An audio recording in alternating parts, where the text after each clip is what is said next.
Quality और consistent performance के लिए सिर्फ सिल्वर पंप्स एंड मोटर्स, नाम याद रखना। ખુદા કાજે સદભાવથી મળેલી સંપત્તિમાં પણ અમુક સ્વાર્થી સંચાલકો કમાણીના રસ્તા શોધી લે છે, પણ એમના કારનામાં છાના રહેતા નથી. મુસ્લિમોએ કરેલા ધર્માદાની સંપત્તિના વહીવટ માટે રચાયેલ વકફ બોર્ડના આવા અનેક સાચા ખોટા કારનામા પાછલા વર્ષોમાં છીંડે ચડ્યા છે. 8 ઓગસ્ટ 2024ના રોજ લોકસભામાં વકફ કાયદામાં ફેરફાર માટેનું બિલ રજૂ કરવામાં આવ્યું હતું, પરંતુ ઘણા મુસ્લિમ નેતાઓ અને વિપક્ષી સાંસદોએ આ અંગે પોતાનો વિરોધ નોંધાવ્યો હતો.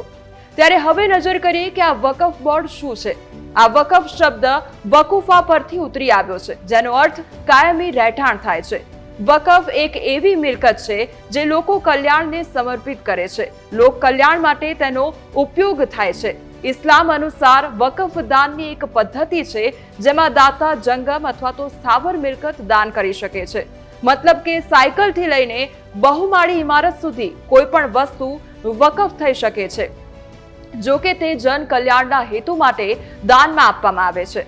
વકફ બોર્ડ એ સંસ્થા છે જે અલ્લાહના નામે દાનમાં આપેલી મિલકતની જાળવણી કરે છે. જો સામાન્ય ભાષામાં સમજીએ તો જ્યારે ઇસ્લામ ધર્મના અનુયાયીઓએ તેમની કોઈ પણ જંગમ અથવા તો સ્થાવર મિલકતની જકાત તરીકે આપી હોય છે તો તે મિલકતને વકફ કહેવામાં આવે છે.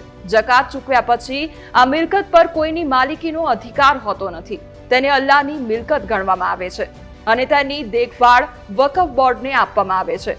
આ સંસ્થા તે મિલકતને લગતા તમામ કાયદાકીય કામ જેમ કે વેચાણ, ખરીદી, ભાડા વગેરે સંભાળે છે. ધાર્મિક માન્યતા મુજબ એકવાર મિલકત વકફને સમર્પિત થઈ જાય તે કાયમ માટે વકફની બની જાય છે. તેમાં કોઈ ફેરફાર કરવાની જોગવાઈ નથી અને ન તો કોઈને તે કરવાનો અધિકાર છે. રેલવે, ડિફેન્સ અને કેથોલિક ચર્ચ બાદ દેશમાં સૌથી વધુ જમીન વકફ બોર્ડ પાસે છે. એક અંદાજ મુજબ વકફ બોર્ડ પાસે દેશમાં લગભગ 3804 ચોરસ કિલોમીટર જેટલી જમીન આવેલી છે અને આ વિશ્વના લગભગ 45 દેશોના વિસ્તાર કરતા સૌથી વધુ છે.